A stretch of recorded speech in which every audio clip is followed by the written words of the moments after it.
calling all fashion-forward, free-thinking creatives. It's Design Indaba 2013, and of course, Mags on Media was there. On this special episode, we'll bring you the top local and international trendsetters from the conference. We'll find out about the mutually beneficial relationships between the expo and various brands, and also tantalize your mind and senses with some interesting tidbits on the future of digital and social marketing. Get ready for a visual extravaganza.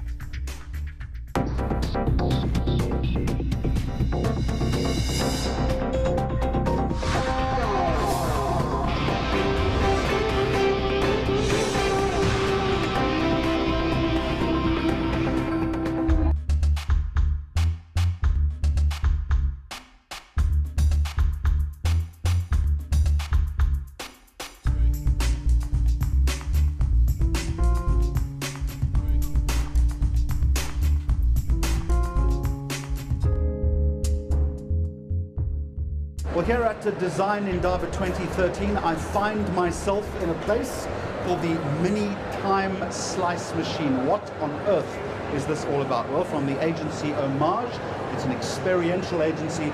I'm joined by Kendall Mahamate. What is this? Well, this is a special effects moment that brings people into the Mini experience. It's basically 40 cameras. So all of those cameras are mounted around here, yeah? 100%, yeah. You see the little holes in the walls? Mm-hmm. Yeah, they go off simultaneously and create a 360-degree image of a special moment. We then play it out on the screens outside and put it up onto the Mini South Africa YouTube site. When we talk about a special moment, what are you referring to? We're referring to people behaving badly. Yeah. You know, people coming in, they jump and they do some weird moves and have fun. But yeah, it's about people coming to have some fun. And what response have you had from people here? I mean, well, it's an amazing thing to look at, isn't it? It's been positive. It's been heartening to see how people have actually enjoyed it. And every time everybody comes out of here, they're smiling. And I love that. Just a final one then. Kendall, why is this good for the brand? This is good for the brand because it creates the kind of awareness we're looking for. Mini is launching a new vehicle, the Mini Paceband, in a few months' time. And the idea is to create awareness, get people interested, and come through for a test drive when it comes out. All right, you're going to stand behind me and do something badly, because I'm going to tell you that if you are a Design Indaba attendee here on Cape Town, you would have noticed some really snazzy vehicles in and about the city. And if you're someone really important, like this man over here, you might have even scored a ride. Now do something badly. All right.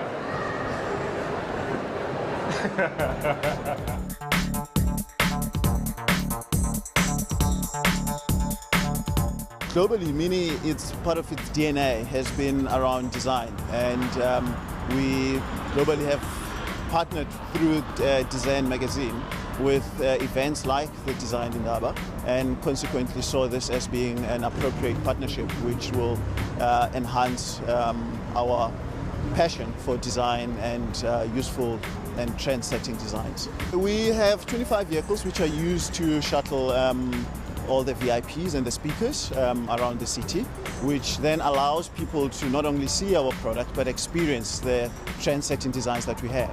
So it's about allowing people to experience the brand and also show off this DNA that we have.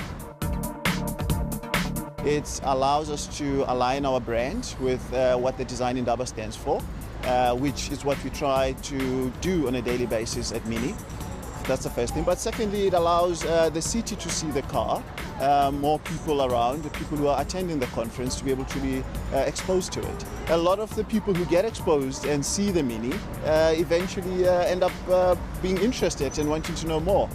So more cars on the road creates more interest. We will be launching our 7th model in the Mini family to the South African market in the next 2 months. So people can look forward to that. The Indaba has many partners from a multitude of sectors that contribute to the success of the event. These include Brand South Africa, MTN and Woolworths, to name but a few. Stepping in as media partner for a 3rd year is the Cape Town-based 021 magazine. Founded by an ambitious and above all brave German by the name of Bernhard Franz, the publication not only services a very specific and niche market, but can also boast being the country's first carbon neutral magazine. I came here to South Africa in '94 for the first time.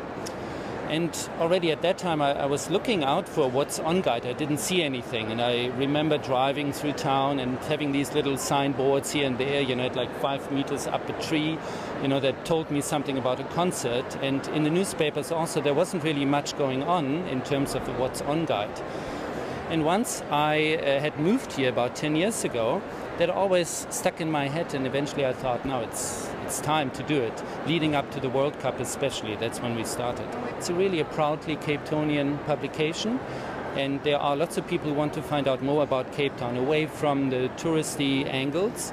I think really that Cape Town is a phenomenal place. It's a very unusual place. It might get up there to be one of the big world cities, but it needs an identity, and at the moment it's still a bit wobbly on that.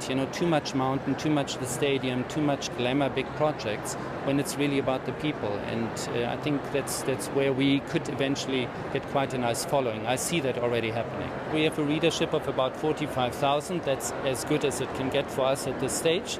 We also have the magazine as an app that you can download for free. And that helps bring in a few extra readers on the site. We have 8 fixed contributors, and they cover things like wine or cars or sports. And then we are always eager to get new ideas from the public, because in a way it's our little team sitting there coming up with new ideas. And I think we've been quite successful in that. But I really see the publication as being the city magazine of Cape Town. It's open to everyone. There's a huge market that we want to address, and there's also lots of space for writers. So if anyone wants to get involved with it, send us your ideas, and we make sure that it gets properly edited and properly designed, and it's something to be proud of. Nowadays, in this time and age, we can't really just produce something, or be it a product or be it a service, without it being somewhat ecologically sensitive and also socially sustainable. There has to be that component.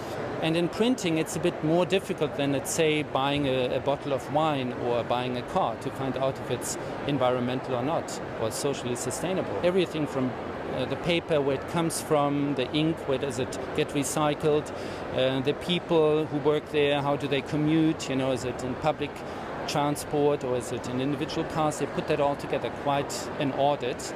And then eventually we had a figure for the magazine, which is about, if you want to compare it, a bottle of local beer. If you buy that bottle of local beer, that's the same carbon footprint as the magazine.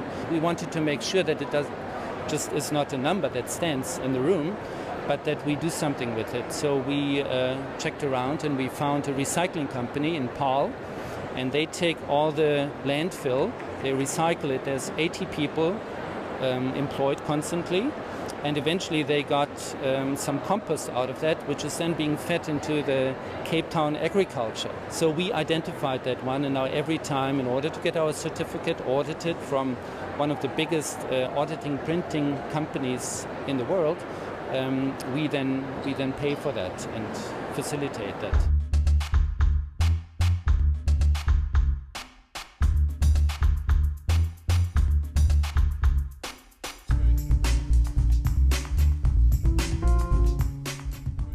This is Mags on Media at Design Indaba 2013. Just ahead. Tech is a tool, It's not interesting in itself. I don't believe in screens.